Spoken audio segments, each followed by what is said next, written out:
J'ai envie de parler de quelque chose dont j'ai déjà parlé il y a plusieurs moments, mais c'est bien de répéter en fait. Parler de ce qu'on appelle l'hypocrisie chrétienne. Être chrétien, ce n'est pas juste partir à l'église, parler en langue si tu crois ou parler en langue, ou bien jeûner, etc. Ça, ce sont les aspects extérieurs. Le Seigneur ne regarde pas les actions que tu poses. Elles sont importantes, mais l'état du cœur. Il y a trop de chrétiens mauvais avec le cœur dur. Vous êtes toujours en train de juger les autres comme si vous étiez parfait. Vous êtes en train, pensant que oh, tu es toujours en train de dire ce que l'autre fait, donc tu ne te regardes pas. Les grands coléreux, c'est vous. Quand vous ouvrez la bouche, c'est-à-dire qu'on a peur, c'est le feu, on te demande si c'est la même personne qui vient gronder là, qui blâme, qui crie, c'est la même personne qui crie, qui parle en langue, Shabbat, Shabbat, tout ce que tu fais et tout, etc., qui demande à Dieu et tout. Non. Être chrétien, c'est vraiment l'état du cœur. Être chrétien, c'est avoir la compassion. Être chrétien, c'est regarder l'autre comme Jésus va regarder l'autre en fait. Être chrétien, c'est arrêter de juger les autres parce qu'on n'est pas. Au quotidien, tu te lèves et tu dis, ok, chaque jour, à l'avance, je pardonne. À l'avance, vraiment, Seigneur, aide-moi, Saint-Esprit, aide-moi à vraiment contrôler ma langue. Une prière que j'aime faire, mets un portail à ma bouche, Seigneur. Que tout ce que je veux dire, ce n'est pas en accordance avec ta parole, Seigneur. Arrête ces mots avant qu'ils sortent de ma bouche. Seigneur, permets-moi d'avoir des pensées pures. Seigneur, permets-moi d'avoir les autres, autrui, comme toi-même tu les vois. Seigneur, permets-moi vraiment avoir de la compassion. Si je fais cela et c'était à moi qu'on faisait, comment je vais me sentir? Les petites choses.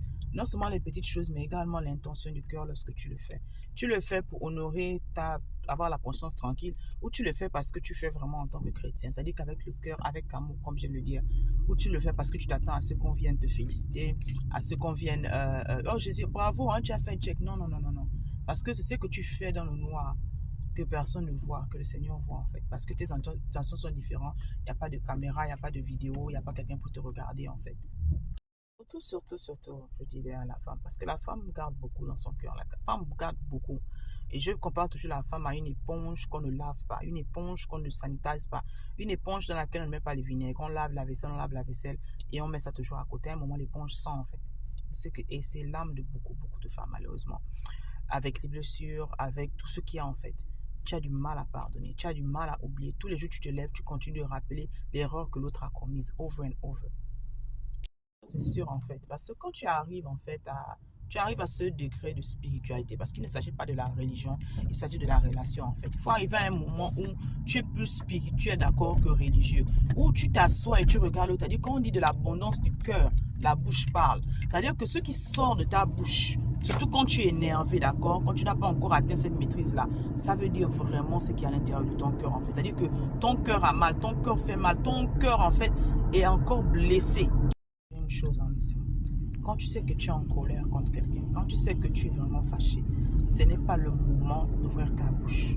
Ce n'est pas le moment de venir lui dire ce que tu as à lui dire vraiment. Parce que quand tu parles avec la chair, ce sont les émotions qui parlent.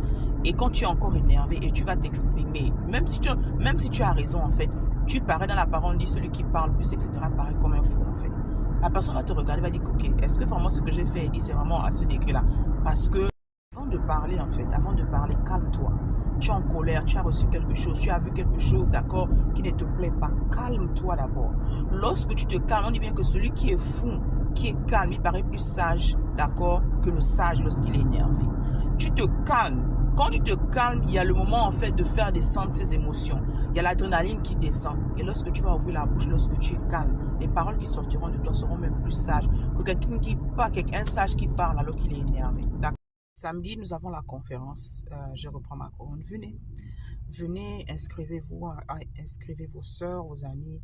On parlera de la colère, on parlera de la bonté intérieure, on parlera de vraiment comment avoir ses gardes, comment vraiment avoir cette maîtrise de soi que beaucoup de femmes n'ont pas. On parlera vraiment de comment prendre soin de son état, comment prendre soin de soi-même, comment gérer le stress, tellement de choses en fait.